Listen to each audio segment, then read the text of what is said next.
агентлыгы. 25 гыйнварында Азнакай районы Яңа Ташлыяр авылында динле, иманлы Гыймадел-Ислам абзый белән Миңнияман апа гаиләсендә 5-нче бала булып Нәҗибә дөньяга аваз сала.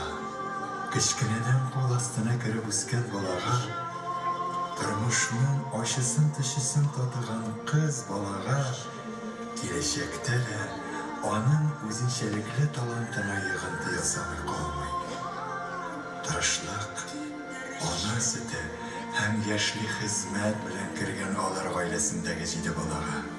Кичләрен клубларда моңланып җыр сузганда, милләтебезнең җыгыны, сабан туйларын, авылның һәрбер кешесенең язмышын, киләчәк, якты совет тормышын күз алдында тоткандыр ул. Җәмгыятькә файдалы булу өчен Казан университетына укырга керү теләгәне баш калабызга алып килә. Халкыбызның милли җырлары кебек аның да язмышы булмалы.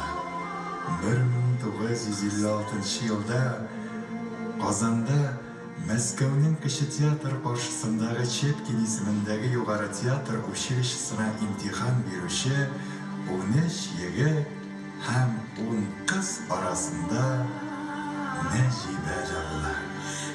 Сәхнә серләрне төшенгәндә, аның күңеленнән туган нигезе, әти-әнисе туганнары, моңлы халык көйләре бер генә мәлгә дә исеннән чыкмый.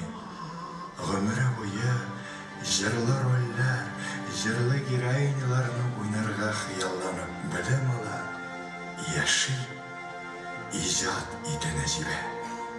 Һәм менә үзләренең иҗат